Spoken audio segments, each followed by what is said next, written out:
नमस्कार, कहानी बैरल में आपका स्वागत है।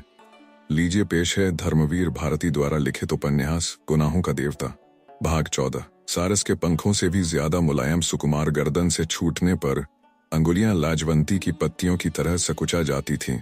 माला खोल ली और उसे उतारकर अपने हाथ में ले लिया। पम्मी ने माला लेने के लिए हाथ बढ़ाया ही था कि गले के बटन टच से टूट गए। बर्फानी चांदनी उफनकर छलक पड़ी। चंदर को लगा उसके गालों के नीचे बिजलियों के फूल सिहर उठे हैं और एक मदमाता नशा टूटते हुए सितारों की तरह उसके शरीर को चीरता हुआ निकल गया। वह कांप उठा, सचमुच कांप उठा। नशे में चूर वह उठकर बैठ गया और उसने पम्मी को अपनी गोद में डाल लिया। पम्मी अनंत के धनुष की प्रत्यंचा की तरह दोहरी होकर उसकी गोद में पड़ रही। तरुणाई का चांद टूटकर दो टुकड़े हो गया था और वासना के तूफान ने झीने बादल भी हटा दिए थे। जहरीली चांदनी ने नागिन बनकर चंदर को लपेट लिया। चंदर ने पागल होकर पम्मी को अपनी बाहों में कस लिया। इतनी प्यास से लगा कि पम्मी का दीप शिखा सा तन चंदर के तन में समा जाएगा। पम्मी निश्चेष्ट आंखें बंद किए थी, लेकिन उसके गालों पर जाने क्या खिल उठा था। चंदर के गले में उसने मृणाल सी बाहें डाल दी थीं। चंदर ने पम्मी के होठों को जैसे अपने होठों में समेट लेना चाहा। इतनी आग, नशा ठाए। सहसा बाहर बंदूक की आवाज हुई। चंदर चौंक उठा। उसने अपने बाहुपाश ढीले कर दिए, लेकिन पम्मी उसके गले में बाहें डाले बेहोश पड़ी थी। चंदर ने क्षण भर पम्मी के भरपूर रूप यौवन को आंखों से पी लेना चाहा। पम्मी ने अपनी बाहें हटा लीं और नशे में मखमूर सी चंदर की गोद से एक ओर लुढ़क गई। उसे अपने तन बदन का होश नहीं था। चंदर ने उसके वस्त्र ठीक किए और फिर झुककर उसकी नशे में चूर पलकें चूम लीं। थाए। बंदूक की दूसरी आवाज हुई। चंदर घबरा कर उठा। यह क्या है? पम्मी, होगा कुछ, जाओ मत। अलसाई हुई नशीली आवाज में पम्मी ने कहा और उसे सा खींच कर बिठा लिया और फिर बाहों में उसे समेटकर उसका माथा चूमिया। ठाए। फिर तीसरी आवाज हुई। चंदर उठ खड़ा हुआ और जल्दी से बाहर दौड़ गया। देखा, बर्टी की बंदूक बरामदे में पड़ी है और वह पिंजरे के पास मरे हुए तोते का पंख पकड़कर उठाए हुए है। उसके घावों से बर्टी के पतलून पर खून चू रहा था। चंदर को देखते ही बर्टी हंस पड़ा। देखा, 3 गोली में से बिल्कुल मार डाला। वह तो कहो सिर्फ एक ही लगी वरना। और पंख पकड़कर तोते की लाश को झुलाने लगा। छे, फेंको उसे, हत्यारे कहीं के, मार क्यों डाला उसे? चंदर ने कहा, तुमसे मतलब? तुम कौन होते हो पूछने वाले? मैं प्यार करता था उसे, मैंने मार डाला। बर्टी बोला और आहिस्ते से उसे एक पत्थर पर रख दिया। रूमाल निकालकर फाड़ डाला। आधा रूमाल उसके नीचे बिछा दिया और आधे से उसका खून पोंछने लगा। फिर चंदर के पास आया। चंदर के कंधे पर हाथ रखकर बोला, कपूर, तुम मेरे दोस्त हो ना, जरा रूमाल दे दो। और चंदर का रूमाल लेकर तोते के पास खड़ा हो गया। बड़ी हसरत से उसकी ओर देखता रहा। फिर झुककर उसे चूम लिया और उस पर रूमाल ओढ़ा दिया और बड़े मातम की मुद्रा में उसी के पास सिर झुकाकर बैठ गया। बर्टी, पागल हो गए क्या? चंदर ने उसका कंधा पकड़ाकर हिलाते हुए कहा। यह क्या नाटक हो रहा है? बर्टी ने आंखें खोली और चंदर को भी हाथ पकड़कर वहीं बिठा लिया और बोला, देखो कपूर, एक दिन तुम आए थे तो मैंने तोता और जेनी दोनों को दिखाकर कहा था कि जेनी से मैं नफरत करता हूँ, उससे शादी कर लूंगा, और तोते से मैं प्यार करता हूँ, इसे मार डालूंगा। कहा था कि नहीं? कहो हाँ। कहा था। चंदर बोला, लेकिन क्यों कहा था? हाँ, अब पूछा तुमने। तुम पूछोगे मैंने क्यों मार डाला तो मैं कहूंगा कि इसे अब मर जाना चाहिए था, इसलिए इसे मार डाला। तुम पूछोगे इसे क्यों मर जाना चाहिए तो मैं कहूंगा, जब कोई जीवन की पूर्णता पर पहुंचा जाता है तो उसे मर जाना चाहिए। अगर वह अपनी जिंदगी का लक्ष्य पूरा कर चुका है और नहीं मरता तो ये उसका अन्याय है। वह अपनी जिंदगी का लक्ष्य पूरा कर चुका था, फिर भी नहीं मरता था। मैं इसे प्यार करता था, लेकिन यह अन्याय नहीं सह सकता था, अतः मैंने इसे मार डाला। अच्छा, तो तुम्हारे तोते की भी जिंदगी का कोई लक्ष्य था? हर एक की जिंदगी का लक्ष्य होता है, और वह लक्ष्य होता है सत्य को, चरम सत्य को जान जाना। वह सत्य जान लेने के बाद आदमी अगर जिंदा रहता है तो उसकी यह असीम बेहियाई है। मैंने इसे वह सत्य सिखा दिया, फिर भी यह नहीं मरा तो मैंने मार डाला। फिर तुम पूछोगे कि वह चरम सत्य क्या है? वह सत्य है कि मौत आदमी के शरीर की हत्या करती है और आदमी की हत्या गला घोंट देती है। मसलन तुम अगर किसी औरत के पास जा रहे हो या किसी औरत के पास से आ रहे हो और संभव है उसने तुम्हारी आत्मा की हत्या कर डाली हो, अब तुम जल्दी ही पूरे पागल हो जाओगे, चंदर ने कहा और फिर वह पम्मी के पास लौट गया। पम्मी उसी तरह मदहोश लेटी थी। उसने जाते ही फिर बाहें फैलाकर चंदर को समेट लिया और चंदर उसके वक्ष की रेशमी गरमाई में डूब गया। जब वह लौटा तो बर्टी हाथ में खुरपा लिए एक गड्ढा बंद कर रहा था। सुनो कपूर, यहाँ मैंने उसे गाड़ दिया, यह उसकी समाधि है, और देखो आते आते यहाँ सिर झुका देना। वह बेचारा जीवन का सत्य जान चुका है, समझ लो वह सेंट पैरट संत शुकदेव हो गया है।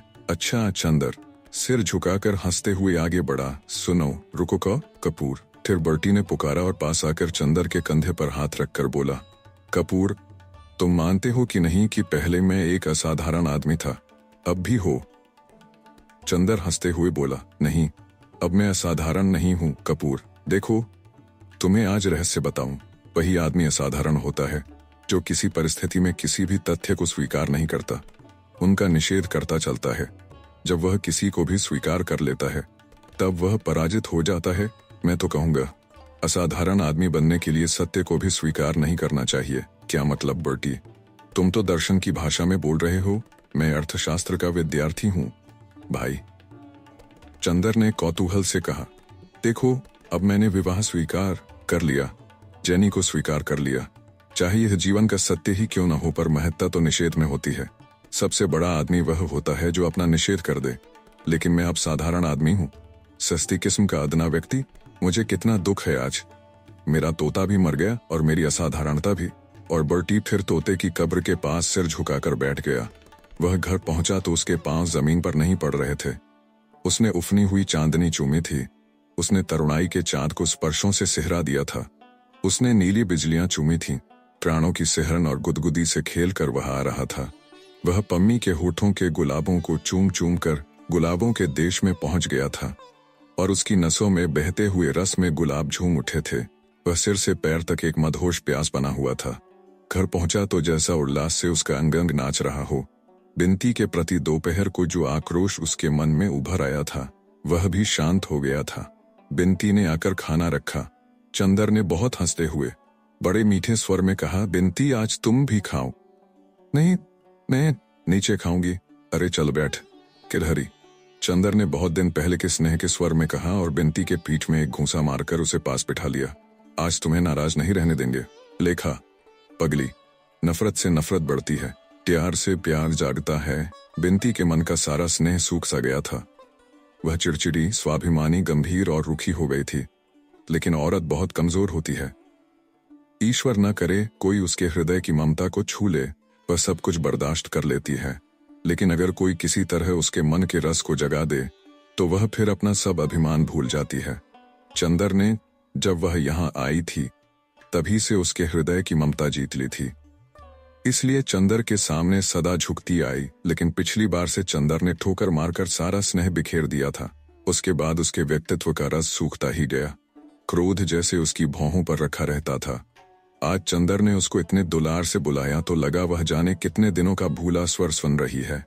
चाहे चंदर के प्रति उसके मन में कुछ भी आक्रोश क्यों न हो, लेकिन वह इस स्वर का आग्रह नहीं टाल सकती, यह वह भली प्रकार जानती थी। वह बैठ गई। चंदर ने एक कौर बनाकर बिनती के मुंह में दे दिया। बिनती ने खा लिया।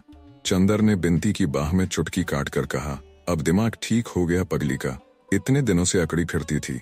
हूं, बिनती ने बहुत दिन के भूले हुए स्नेह के स्वर में कहा, खुद ही तो अपना दिमाग बिगाड़े रहते हैं और हमें इल्जाम लगाते हैं।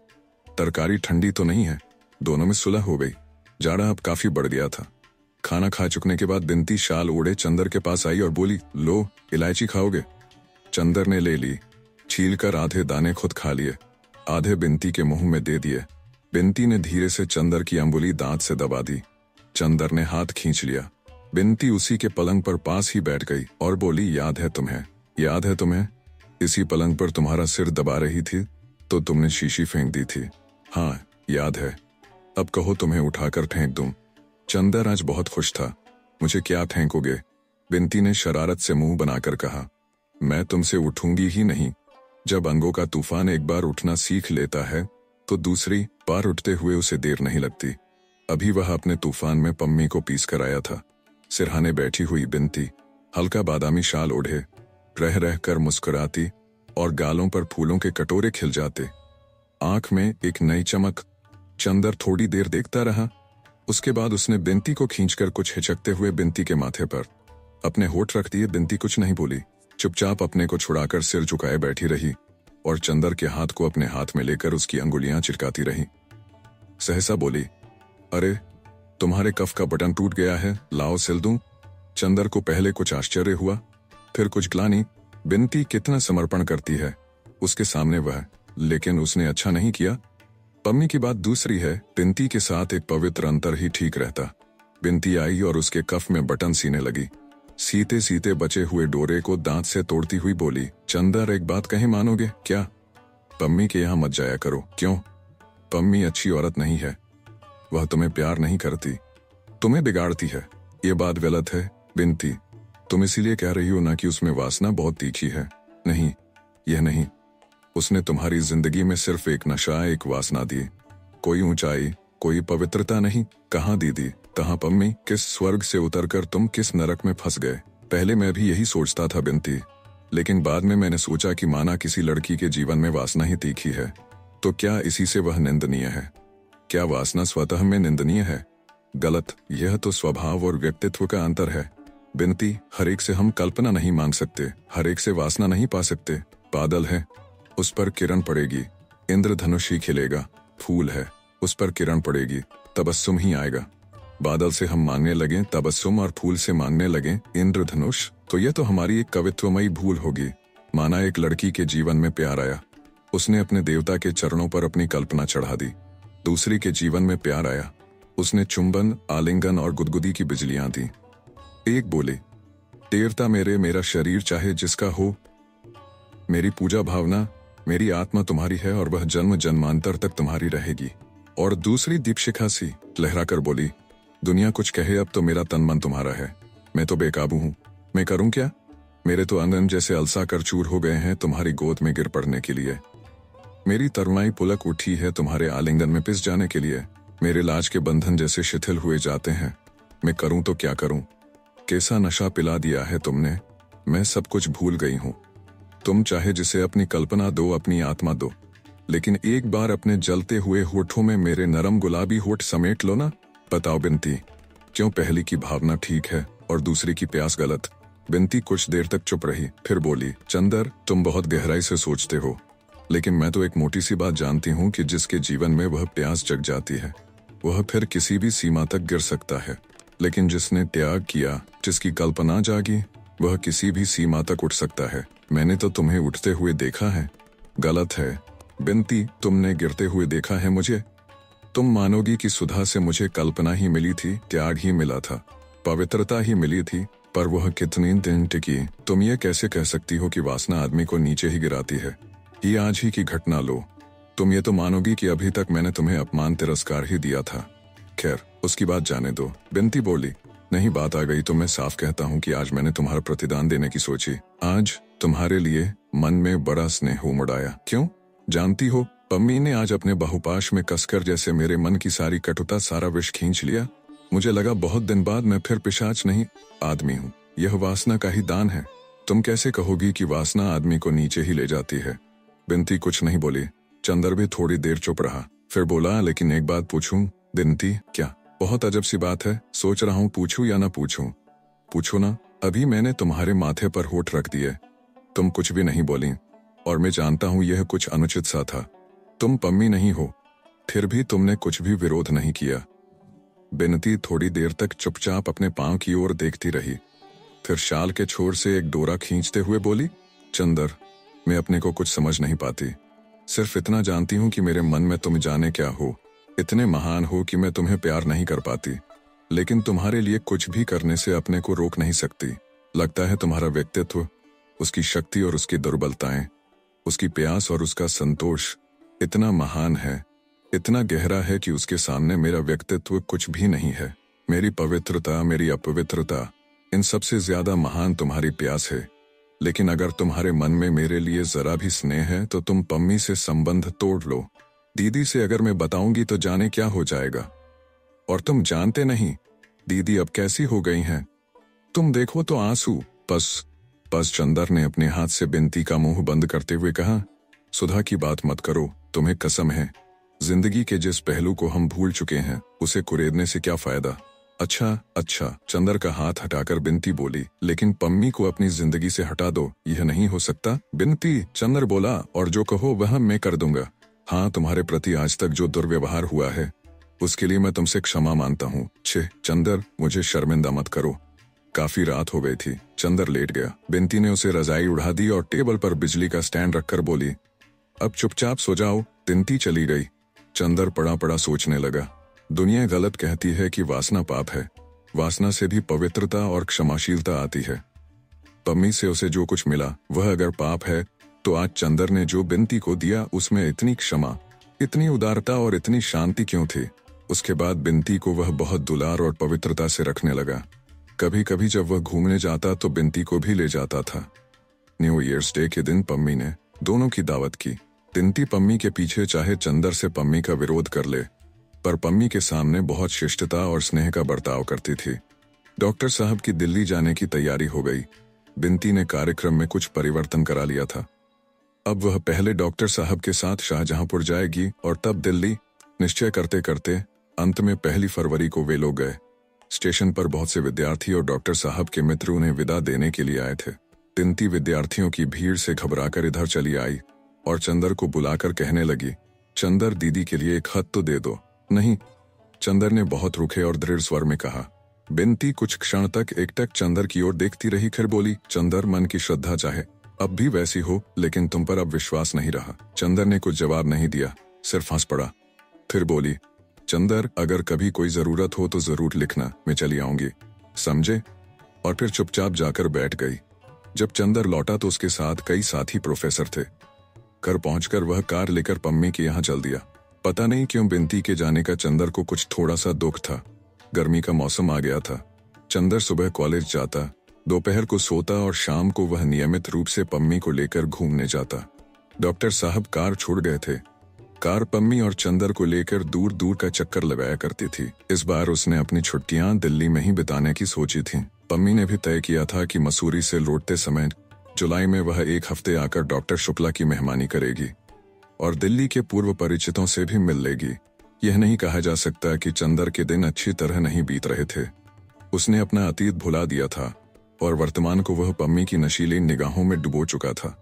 भविष्य की उसे कोई खास चिंता नहीं थी। उसे लगता था कि यह पम्मी की निगाहों के बादलों और स्पर्शों के फूलों की जादू भरी दुनिया अमर है, शाश्वत है। इस जादू ने हमेशा के लिए उसकी आत्मा को अभिभूत कर लिया है। ये होठ कभी अलग न होंगे। यह बाहुपाश इसी तरह उसे घेरे रहेगा और पम्मी की गर्म तरुण सांसें सदा इसी प्रकार उसके कपोलों को सिहराती रहेंगी। आदमी का विश्वास हमेशा सीमाएं और अंत भूल जाने का आदी होता है। चंदर भी सब कुछ भूल चुका था। अप्रैल की एक शाम, दिन भर लू चलकर अब थक गई थी, लेकिन दिन भर की लू की वजह से आसमान में इतनी धूल भर गई थी कि धूप भी हल्की पड़ गई थी। माली बाहर छिड़काव कर रहा था। चंदर सोकर उठा था और सुस्ती मिटा रहा था। थोड़ी देर बाद वह उठा, दिशाओं की ओर निरुद्देश्य देखने लगा। बड़ी उदास सी शाम थी। सड़क भी बिल्कुल सूनी थी। सिर्फ 2 एक साइकिल सवार लू से बचने के लिए कानों पर तौलिया लपेटे हुए चले जा रहे थे। एक बर्फ का ठेला भी चला जा रहा था। चाओ, बर्फ ले आओ, चंदर ने माली को पैसे देते हुए कहा। माली ने ठेला वाले को बुलाया। ठेला वाला आकर फाटक पर रुक गया। माली बर्फ तुड़वा ही रहा था कि एक रिक्शा जिस पर पर्दा बंधा था वह भी फाटक के पास मुड़ा और ठेले के पास आकर रुक गया। ठेला वाले ने ठेला पीछे किया। रिक्शा अंदर आया। रिक्शा में कोई पर्दानशीन औरत बैठी थी, लेकिन रिक्शा के साथ कोई नहीं था। चंदर को ताज्जुब हुआ, कौन पर्दानशीन यहाँ आ सकती है? रिक्शा से एक लड़की उतरी जिसे चंदर नहीं जानता था, लेकिन बाहर का पर्दा जितना गंदा और पुराना था, लड़की की पोशाक उतनी ही साफ और चुस्त। वह सफेद रेशम की सलवार, सफेद रेशम का चुस्त कुर्ता और उस पर बहुत हल्के शरबती फालसई रंग की चुन्नी ओढ़े हुई थी। वह उतरी और रिक्शा वाले से बोली, अब घंटे भर में आकर मुझे ले जाना। रिक्शा वाला सिर हिलाकर चल दिया और वह सीधे अंदर चल दी। चंदर को बड़ा अचरज हुआ। यह कौन हो सकती है जो इतनी बेतकल्लुफी से अंदर चल दी? उसने सोचा, शायद शरणार्थियों के लिए चंदा मांगने वाली कोई लड़की हो, मगर अंदर तो कोई है ही नहीं। उसने चाहा कि रोक दे, फिर उसने नहीं रोका। सोचा, खुद ही अंदर खाली देखकर लौट आएगी। माली बर्फ लेकर आया और अंदर चला गया। वह लड़की लौटी। उसके चेहरे पर कुछ आश्चर्य और कुछ चिंता की रेखाएं थीं। अब चंदर ने उसे देखा। एक सांवली लड़की थी, कुछ उदास, कुछ बीमार सी लगती थी। आंखें बड़ी बड़ी लगती थीं, जो रोना भूल चुकी हैं और हंसने में भी अशक्त हैं। चेहरे पर एक पीली छां थी। ऐसा लगता था देखने ही से कि लड़की दुखी है पर अपने को संभालना जानती है। वह आई और बड़ी फीकी मुस्कान के साथ बड़ी शिष्टता के स्वर में बोली, चंदर भाई सलाम। सुधा क्या ससुराल में है? चंदर का आश्चर्य और भी बढ़ गया। यह तो चंदर को जानती भी है।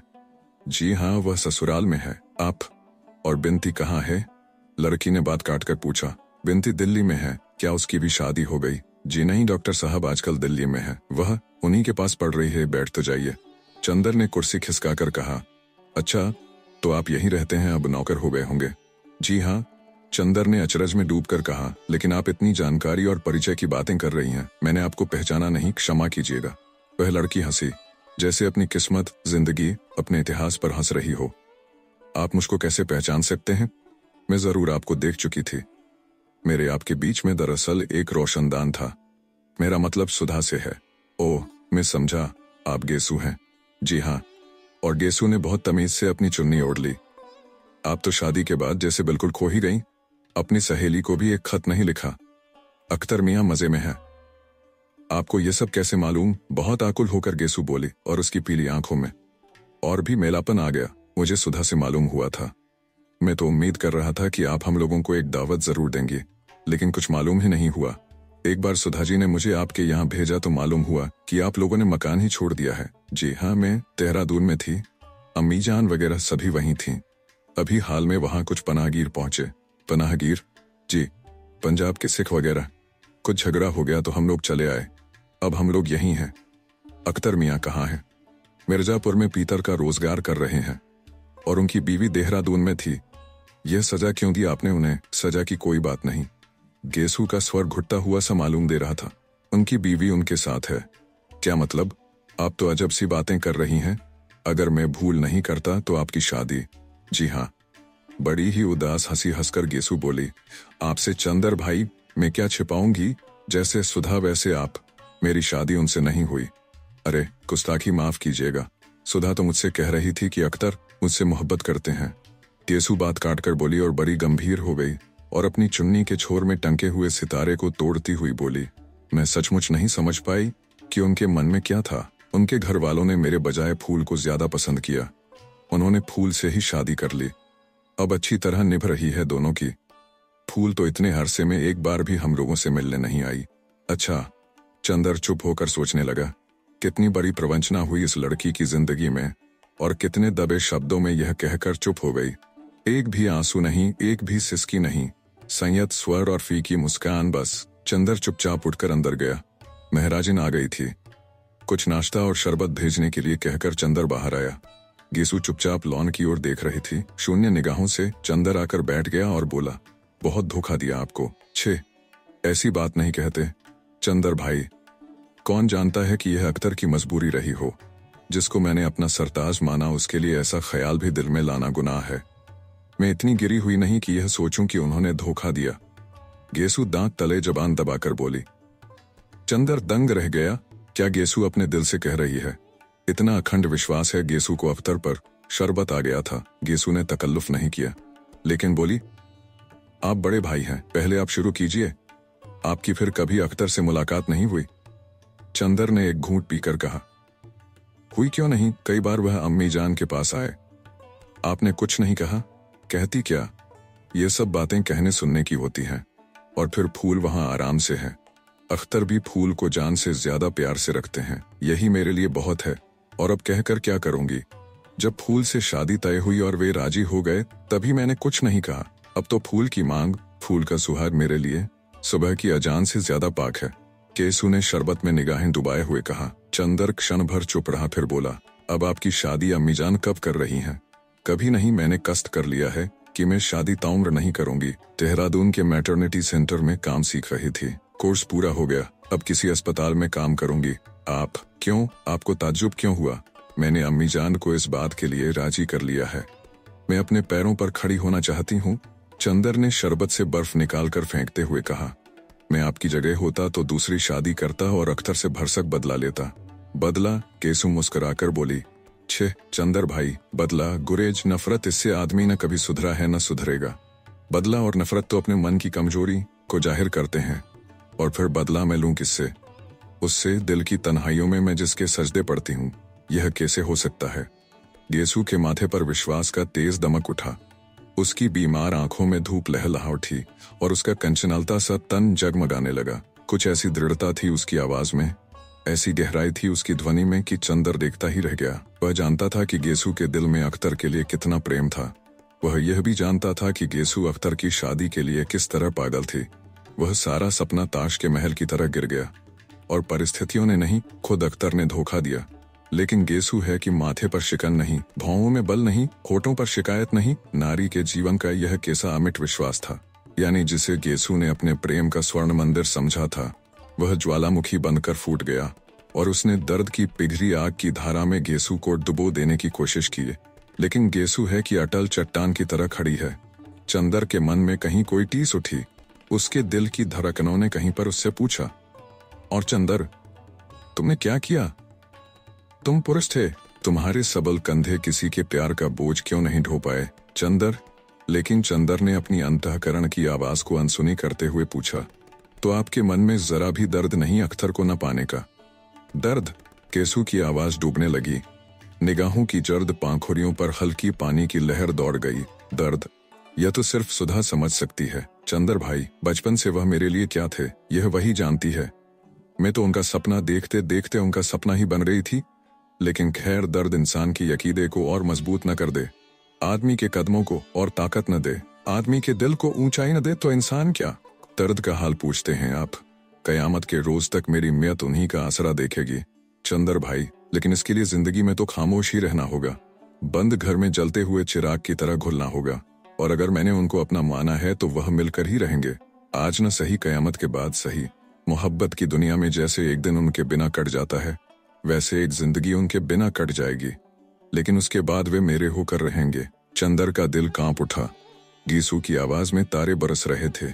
और आपसे क्या कहूं चंदर भाई, क्या आपकी बात मुझसे छिपी है? मैं जानती हूँ, सब कुछ जानती हूँ। सच पूछिए तो जब मैंने देखा कि आप कितनी खामोशी से अपनी दुनिया में आग लगते देख रहे हैं और फिर भी हंस रहे हैं, तो मैंने आपसे सबक लिया। हमें नहीं मालूम था कि हम और आप दोनों भाई बहनों की किस्मत एक सी है। चंदर के मन में जाने कितने घाव कसक उठे, उसके मन में जाने कितना दर्द उमड़ने सा लगा। गेसु उसे क्या समझ रही है मन में, और वह कहाँ पहुंच चुका है। जिसने चंदर की जिंदगी से अपने मन का दीप जलाया, वह आज देवता के चरण तक पहुंच गया। लेकिन चंदर के मन की दीप शिखा उसने अपने प्यार की चिता जला डाली। चंदर के मुंह पर ग्लानि की कालिमा छा गई। गेसु चुपचाप बैठी थी। सहसा बोली, चंदर भाई, आपको याद है पिछले साल इन्हीं दिनों में सुधा से मिलने आई थी और हसरत आपको मेरा सलाम कहने गया था, याद है? चंदर ने बहुत भारी स्वर में कहा। इस एक साल में दुनिया कितनी बदल गई। गेसु ने एक गहरी सांस लेकर कहा, एक बार ये दिन चले जाते हैं, फिर बेदर्द कभी नहीं लौटते। कभी कभी सोचती हूँ कि सुधा होती तो फिर कॉलेज जाते, क्लास में शोर मचाते, भागकर घास में लेटते, बादलों को देखते, शेर कहते और वह चंदर की और हम अख्तर की बातें करते। गेसु का गला भर आया और एक आंसू चू पड़ा। सुधा और सुधा की ब्याह शादी का हाल बताइए, कैसे हैं उनके शोहर? चंदर के मन में आया कि वह कह दे, गेसु क्यों लज्जित करती हो, मैं वह चंदर नहीं हूँ। मैंने अपने विश्वास का मंदिर भ्रष्ट कर दिया, मैं प्रेत हूँ। मैंने सुधा के प्यार का गला घोंट दिया है। लेकिन पुरुष का गर्व, पुरुष का छल उसे यह भी नहीं मालूम होने दिया कि उसका विश्वास चूर चूर हो चुका है। और पिछले कितने ही महीनों से उसने सुधा को खत लिखना भी बंद कर दिया है और यह भी नहीं मालूम करने का प्रयास किया कि सुधा मरती है या जीती। घंटा भर तक दोनों सुधा के बारे में बातें करते रहे। इतने में रिक्शा वाला लौट आया। गेसु ने उसे ठहरने का इशारा किया और बोली, अच्छा जरा सुधा का पता लिख दीजिए। चंदर ने एक कागज पर पता लिख दिया। गेसु ने उठने का उपक्रम किया तो चंदर बोला, बैठिए, अभी आपसे बातें करके आज जाने कितने दिनों की बातें याद आ रही हैं। गेसु हंसी और बैठ गई। चंदर बोला, आप अभी तक कविताएं लिखती हैं? कविताएं? गेसु फिर हंसी और बोली, जिंदगी कितनी गंभीर है, कितनी पुरशोर, और इस शोर में नगमों की हकीकत कितनी। अब हड्डियां, नसें, प्रेशर पॉइंट, पट्टियां और मरहमों में दिन बीत जाता है। अच्छा चंदर भाई, सुधा अभी उतनी ही शौक है, उतनी ही शरारती है, नहीं? चंदर ने बहुत उदास स्वर में कहा, जाओ, कभी देखा हो ना, नहीं, जब तक कहीं जगह नहीं मिल जाती तब तक तो इतनी आजादी नहीं मिलेगी। अभी यही हूँ, उसी को बुलवाऊंगी और उसके पति देवता को लिखूंगी कितना सूना लग रहा है घर, जैसे भूतों का बसेरा हो, जैसे परेत रहते हों। क्यों परेत बना रही हैं आप? मैं रहता हूँ इसी घर में। चंदर बोला, अरे मेरा मतलब यह नहीं था। गेसु हंसते हुए बोली, अच्छा अब मुझे तो अम्मीजान नहीं भेजेंगी? आज जाने कैसे अकेले आने की इजाजत दे दी? आपको किसी दिन बुलवारूं तो आइएगा जरूर। हाँ आऊंगा गेसु, जरूर आऊंगा। चंदर ने बहुत स्नेह से कहा। अच्छा भाईजान, सलाम, नमस्ते। गेसु जाकर रिक्शा पर बैठ गई और पर्दा तन गया। रिक्शा चल दिया। चंदर एक अजीब सी निगाह से देखता रहा, जैसे अपने अतीत की कोई खोई हुई चीज ढूंढ रहा हो। फिर धीरे धीरे लौट आया। सूरज डूब गया था। वह गुसलखाना बंद कर नहाने बैठ गया।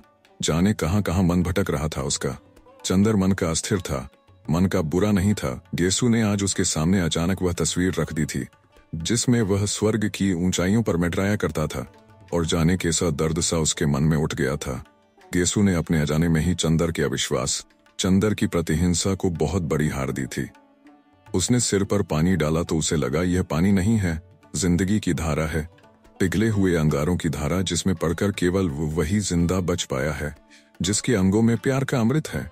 और चंदर के मन में क्या है? महज वासना का विष। वह सड़ा हुआ, गला हुआ शारीर मात्र जो केवल सन्निपात के जोर से डिया रहा है। उसने अपने मन के अमृत को गली में फेंक दिया है।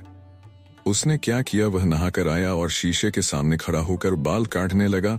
फिर शीशे की ओर एकटक देखकर बोला, मुझे क्या देख रहे हो चंदर बाबू? मुझे तो तुमने बर्बाद कर डाला। आज कई महीने हो गए और तुमने चिट्ठी तक नहीं लिखी।